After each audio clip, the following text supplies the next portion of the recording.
ఢిల్లీలో వాయు కాలుష్యం అత్యంత ప్రమాదకర స్థాయికి పడిపోయింది. ఎయిర్ క్వాలిటీ ఇండెక్స్ 392 పాయింట్లుగా నమోదైంది. ఢిల్లీ ఎయిర్పోర్ట్ సహా 20 ప్రాంతాల్లో దట్టమైన పొగమంచు కమ్మేసింది. దీంతో విమానాల రాకపోకలకు తీవ్ర అంతరాయం ఏర్పడింది. జీరో విజిబిలిటీ కారణంగా విమాన సర్వీసులు ఆలస్యంగా నడుస్తున్నాయి. దీంతో ప్రయాణికులు ఎయిర్పోర్ట్లో పడిగాపులు కాస్తున్నారు. ఇక ఢిల్లీలో గాలి నాణ్యత కూడా ప్రమాద స్థాయికి క్షీణించింది. ఇళ్ల నుంచి అడుగు తీసి బయట పెట్టాలంటేనే ఢిల్లీ ప్రజలు గజగజ వణికిపోతున్నారు. ముఖ్యంగా చిన్నపిల్లలు, వృద్ధులు శ్వాస తీసుకోవడానికి ఇబ్బంది పడుతున్నారు.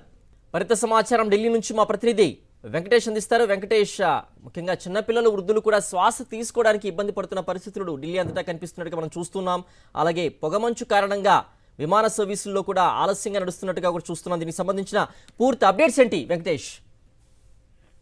దేశ రాజధాని ఢిల్లీలో వాయు కాలుష్య తీవ్రత ప్రమాదకర స్థాయికి చేరుకుంది. ఇది 391 పాయింట్లుగా నమోదైంది. గత 4-5 రోజుల నుంచి కొంత వాయు కాలుష్యం కొంత తగ్గడంతో గ్రాఫ్ 4 ఎత్తివేసి గ్రాఫ్ 3 కంటిన్యూ చేస్తున్నారు. కానీ తాజాగా మరోసారి ఇది ప్రమాదకర స్థితికి చేరడంతో మళ్ళీ గ్రాఫ్ 4 విధించాల్సినటువంటి పరిస్థితి ఏర్పడింది. ఇప్పటికే డీజిల్ వాహనాలన్నిటిని కూడా ఢిల్లీ లోపలికి ఎంట్రీని నిషేధించారు. అలాగే నిర్మాణ పనులన్నింటిని కూడా నిషేధించినటువంటి పరిస్థితి. అలాగే క్లాసులన్నీ కూడా ఇప్పటికే ఆన్లైన్ మోడ్ లోకి వెళ్ళిపోయాయి.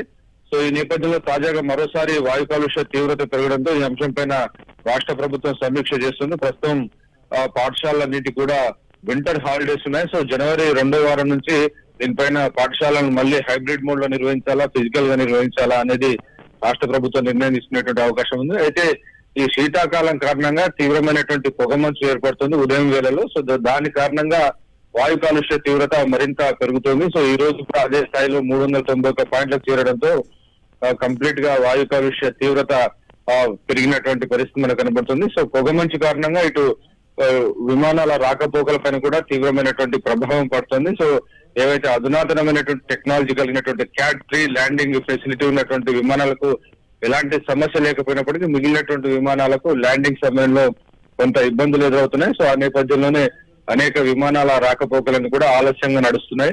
సో విమాన ప్రయాణాలు చేసేటువంటి ప్రయాణికులందరూ కూడా తాము ఎయిర్పోర్ట్ కు వెళ్లే ముందు విమానాలు ఆన్ టైం ఉన్నాయా లేదా అనేది సరి చూసుకోవాలని ఇప్పటికే ఢిల్లీ ఎయిర్పోర్ట్ అధికారులు సూచిస్తున్నటువంటి పరిస్థితి. అలాగే ఇటు రైళ్ల రాకపోకలు కూడా చాలా ఆలస్యంగా నడుస్తున్నటువంటి పరిస్థితి. సో మరొక 15 నెల రోజుల పాటు డెఫినెట్ గా ఇదే రకమైనటువంటి పరిస్థితి ఇటు ఉత్తరాదిని నెలకొంటుంది. సో పొగమంచు అంతా కూడా జనవరిలో చాలా తీవ్రంగా ఉంటుంది కాబట్టి మరో 4 రోజుల పాటు ఇదే పరిస్థితి ఉండబోతుంది.